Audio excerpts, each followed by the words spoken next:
Hello, I'm Valerie Alawiye, and welcome to this three-part conversation on creative expression and chronic illness. When people hear the word creativity, many immediately think of talent. They think of things like art, writing, music, or performance. They may also think of skill, training, or something that belongs to other people. In this series, we're approaching creativity differently. Creative expression is not limited to performance or output. It's the way you engage with the world, the way you shape your environment, and the way you return to yourself.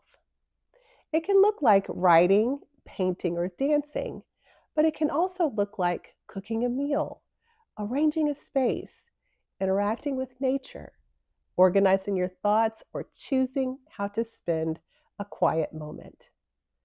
When chronic illness enters the picture, creative expression often changes. Some forms may become more difficult, others may fall away entirely. Even the desire to create can feel inconsistent or distant. What often accompanies these changes is a quiet form of grief.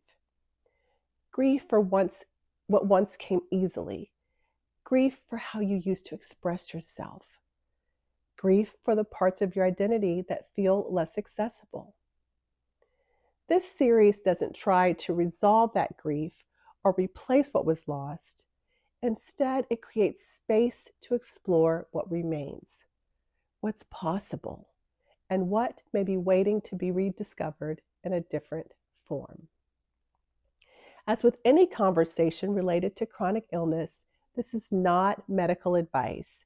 So please consult your doctor or other support professionals before making any changes to your care, your activity level, or your routines.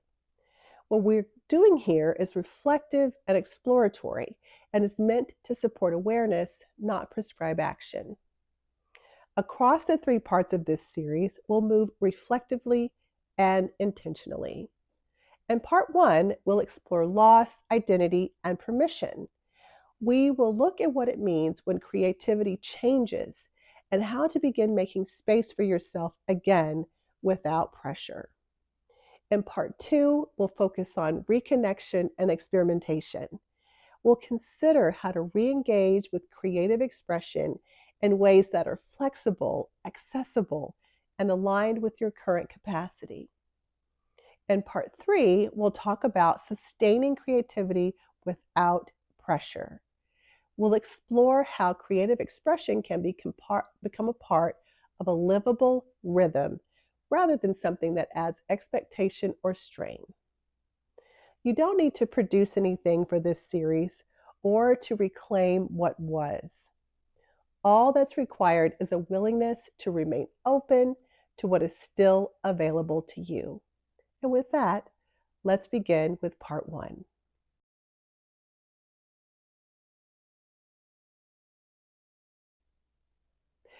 For many people, creative expression is not something they consciously choose.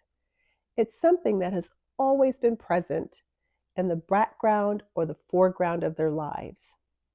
It may have shown up in childhood through music, movement, storytelling, or the way you interacted with the world around you. It may have been something you did with other people or something you did quietly on your own. It may not have been labeled as creativity at the time. It was simply a part of how you existed. Over time, that expression often becomes connected to identity in a way that feels deeply familiar. You know what it feels like to be in that space. You recognize yourself when you're in it. The writer Maya Angelou once said, "You cannot use up creativity. The more you use, the more you have." She was pointing out that creativity is not just about the external output or the production, but the relationship between creativity and self that can be accessed internally. When chronic illness becomes part of your life, that relationship often changes in ways that are both visible and subtle. Some forms of expression may no longer be physically accessible to you in the same way. Movement may require more effort or may feel limited. Activities that require sustained focus may become more difficult when fatigue or cognitive strain is present. Even the ability to begin something creative may feel out of reach, if not impossible. Adding to that complexity, despite these challenges, the desire to create does not always disappear. There can be a gap between what you want to do and what your body or mind can support. That gap can feel frustrating, confusing, and at times disorienting. It can lead to quiet questions about identity that are not always spoken out loud. If I can't do this the way I used to do it, is it still part of who I am? Or if my access to this is inconsistent, does it still belong to me? These questions shape how you relate to yourself over time.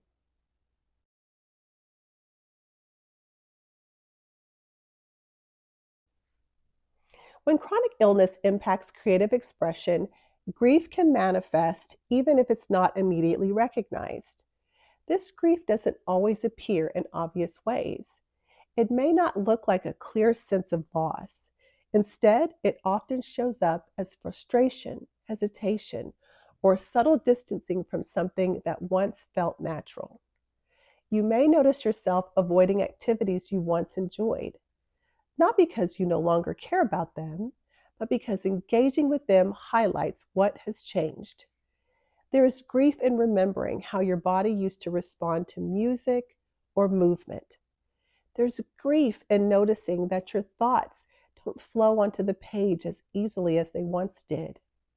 There is grief in needing more intention to access something that once seemed to instinctively flow.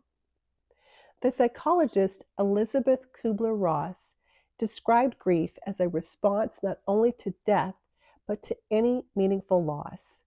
When creative expression shifts, what is being lost is not just that activity, it's the way of being. And at the same time, this grief is often minimized, even internally. It can be easy to tell yourself that it's not significant, especially when compared to other aspects of chronic illness. Yet creative expression is closely tied to identity. And when that connection is disrupted, the impact is real. Acknowledging the impact allows you to respond with greater honesty and care.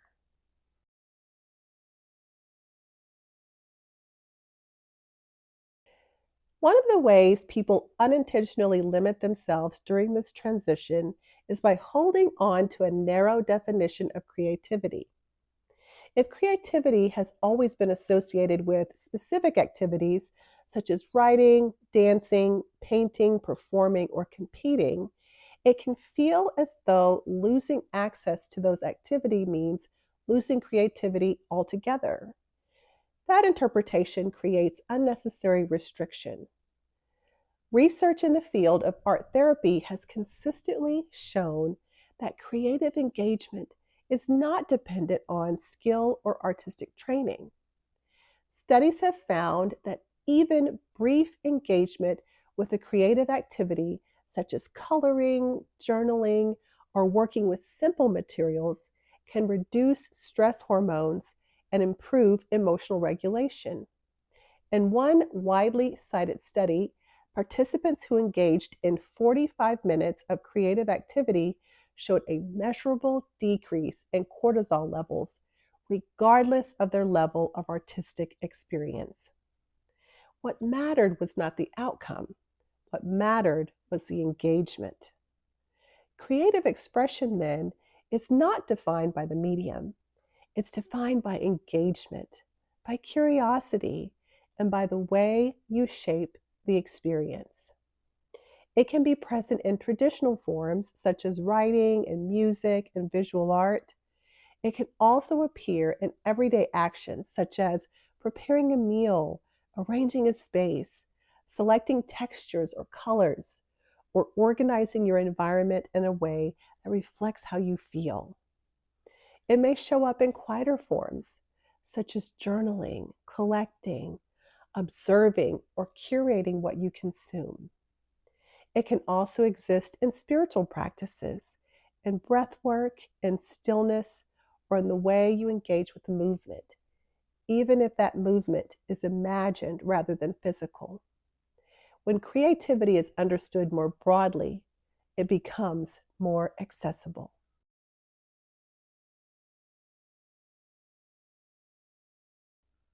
As this understanding begins to shift, one of the most important elements that emerges is permission.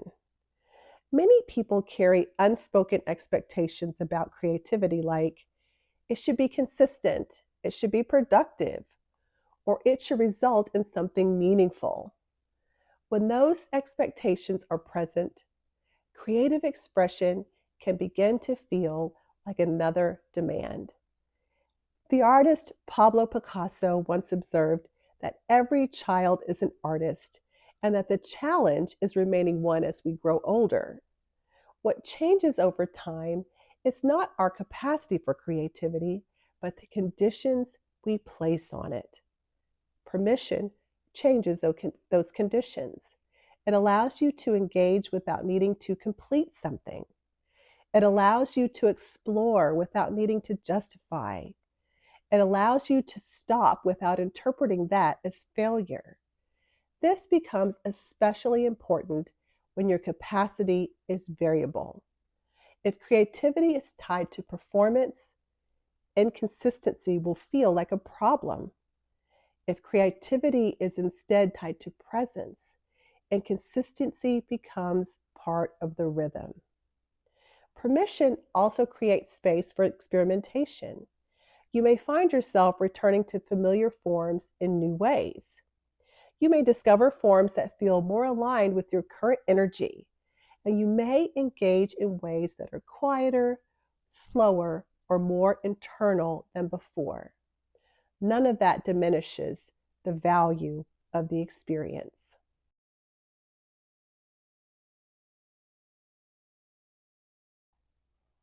At this stage, the goal is not to rebuild what once existed in its original form.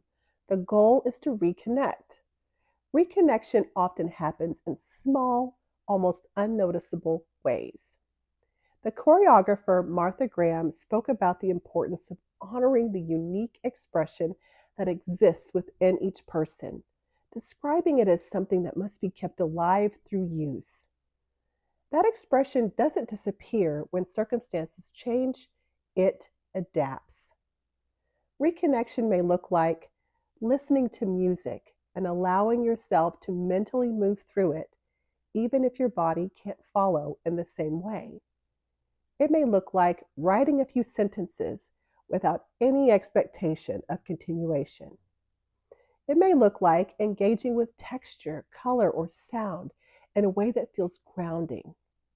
These moments may seem small, but they are meaningful. They represent contact with a part of yourself that is still present. Over time, these small points of contact begin to create familiarity again, not with a past version of yourself, but with a current version that is still learning how to express itself within new parameters. As people begin to reconnect with creativity in this way, it often becomes clear that this is not simply about finding an activity that fits, it's about navigating identity, permission, and change at the same time. This process can feel layered. It can bring up both grief and possibility, sometimes in the same moment. Having a space where you can explore those experiences, where you are not rushing towards an outcome, and where your peace is respected can make a meaningful difference. For some, that kind of space is found through coaching, not to direct you towards a specific outcome, but as a place to be supported while you reconnect and rediscover what feels like you again.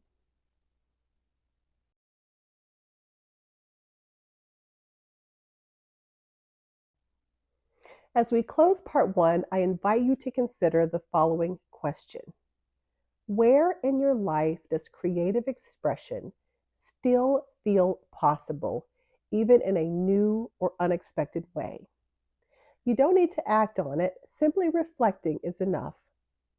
In part two, we'll explore how to gently build on that awareness and begin engaging with creativity in a way that feels flexible, supportive, and aligned with your current capacity. If you find yourself wanting more structured support as you explore this space, whether to process what's changed, reconnect with what still feels like you, or create space for yourself in a way that feels sustainable, I personally invite you to visit our coaching inquiry page to learn more about what type of coaching may be right for you. Thank you so much for being here, and I look forward to continuing this conversation with you in part two. Living with chronic illness reshapes every part of life, and coaches who understand that journey can make a profound difference. The Coaching for Chronic Illness Essentials Program is a 7-week foundational training that introduces you to the unique skills and perspectives needed to coach clients navigating chronic illness. The program is designed in alignment with the International Coaching Federation Code of Ethics and Core Competencies and has been accredited to provide 13 hours of ICF continuing coach education, including 7 hours in core competencies and 6 hours in resource development. If you have ever felt called to support clients living with chronic illness and want to do so responsibly and sustainably, this coach training program was designed for you. Please visit our website to apply for an upcoming coaching cohort at https://www.coachingforchronic illness.com/CFCI-essentials-registration.